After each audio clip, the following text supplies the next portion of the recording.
Today, we're diving into the world of planking and exploring why dedicating just 1 minute a day to this simple exercise can have incredible benefits for your overall health. First things first, what exactly is planking?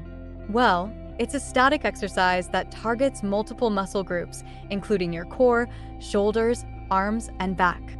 The goal is to maintain a straight line from head to heels, engaging your muscles for the duration of the exercise. Planking is a powerhouse when it comes to building core strength. Holding the plank position activates the muscles in your abdomen, helping to sculpt those sought-after six-pack abs.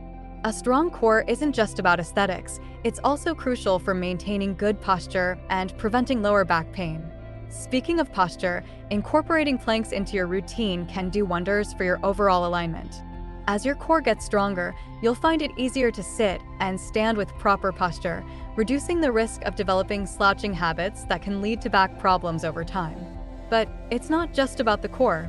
Planking engages multiple muscle groups simultaneously, including your shoulders, arms, and legs.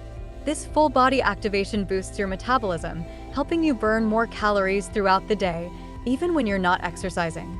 Now, let's talk about the mental benefits of planking. Holding a plank requires focus, concentration, and mental fortitude. As you push yourself to maintain the position, you're not only strengthening your body, but also training your mind to stay disciplined and resilient in the face of challenges. One of the best things about planking is its efficiency. In just 1 minute a day, you can reap the rewards of improved core strength, better posture, and enhanced overall fitness. It's a perfect addition to any busy schedule, making it easier for you to stay consistent with your workouts. Planking for just 1 minute a day can make a significant impact on your physical and mental well-being. So, why not challenge yourself to incorporate this quick and effective exercise into your daily routine? Your body will thank you, and you'll be on your way to a stronger, healthier you. Don't forget to like this video if you found it helpful, and leave a comment sharing your favorite plank variations. Until next time, keep planking and stay fit.